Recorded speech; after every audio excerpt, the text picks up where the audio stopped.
Welcome to the 32nd lecture of circuit analysis. We are studying AC circuits, and today we will not study anything new today, but we will solve a problem involving a supernode using nodal analysis. Earlier in the basic electrical engineering course, we have solved an example where the situation supernode was handled for DC circuits. Today we'll deal a circuit which has a supernode for AC, for in case of AC, right? So the steps are: number one, how do you identify that there is a supernode in the circuit? When we have a voltage source directly between two nodes and there is nothing else, there is only one voltage source between two nodes. This situation tells us that there is a supernode in this circuit, right? This is the way we can find out that there is a supernode in the circuit, and we have to apply the supernode technique, right?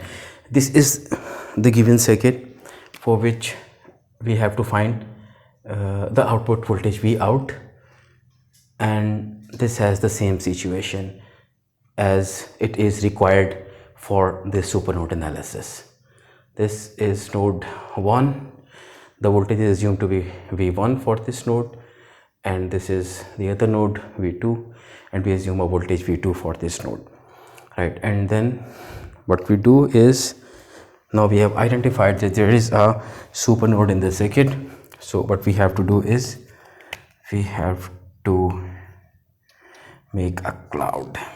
So the first step is to identify a supernode, and the second step is that we have to make a cloud around it involving the two nodes. So let's make a cloud with a different color, maybe with this blue color.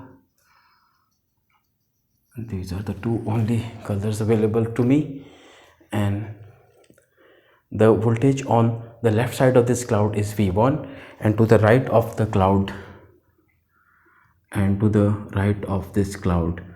is V2. And then we have to write, and the third step is that we have to write KCL. We have to assume it to be one node, the cloud node, and then we have to write KCL equation for this cloud node, right? So these are the three steps. Number one, to identify. Number two, make a cloud around the node or nodes, and then we have to write a KCL equation for the cloud node, right? So let's write this equation. Let's see how many branches are connected to the outside of this cloud. This branch, 1 2 3 4. There are 4 branches connected on the outer of this cloud. Let's write KCL equation for this cloud node. So the current flowing in this direction in this branch would be V1 minus 0 over minus J1 plus V1 over 1 is the current flowing in this direction in this branch. This current is definite and it is going towards the node, so therefore we will write it as negative, because entering currents we write as negative and leaving as positive. And then finally this current V2 over 1 is equal to 0. We know that 1 over J is minus J, so minus times minus becomes plus, so this becomes J1 V1 plus V1 plus V2 is equal to 1 at an angle of 0. 1 at an angle of 0 is 1. So J1 V1 plus 1 V1, this is 1 plus J1 V1 plus V2 is equal to 1. This is equation number 1, but we can see there are two voltages here. So in order to find the values of V1 and V2, we need one more linear equation so that we can solve those equations simultaneously to find these two unknowns, right? The second equation is that the positive side of this voltage source is 10 higher than the negative side. The voltage on the positive side is 10 plus the voltage at its negative end.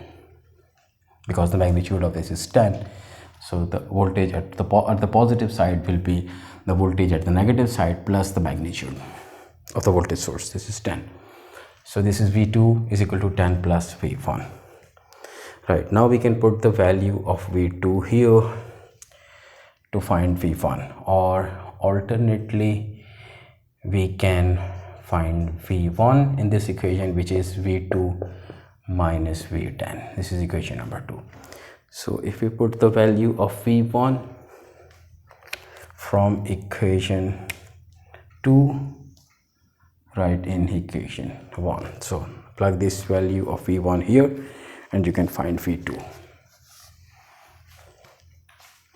So this becomes 1 plus J1 times V1, which is V2 minus 10, plus V2 is equal to 1.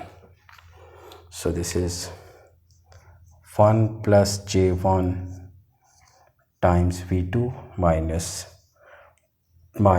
10 times 1 plus J1 plus V2 is equal to 0. And finally we have one equation and one variable. So V2, let's join the coefficients of V2. The coefficient here is 1, so it's 1 plus J1, so this becomes 2 plus J1 times V2. Taking this on the other side is 10 times 1 plus J1. So V2 turns out to be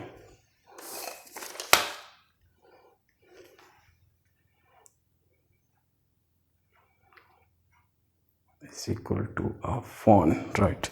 So there is a small mistake here. This is equal to 1. So this is 1. This is 1. This is 10 plus J1 plus 1. So this is 10 multiplying 10 becomes 10 plus J10 plus 1 over 2 plus J1.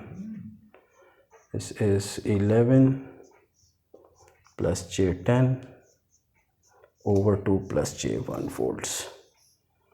This is V2. And this V2 is the same as this voltage, because it's the same load. The voltage here is the same as the voltage here. So V2 is the same as V out, our desired voltage. So students are encouraged to convert this number into polar form and this number into polar form, and then divide these two together. Divide these two numbers.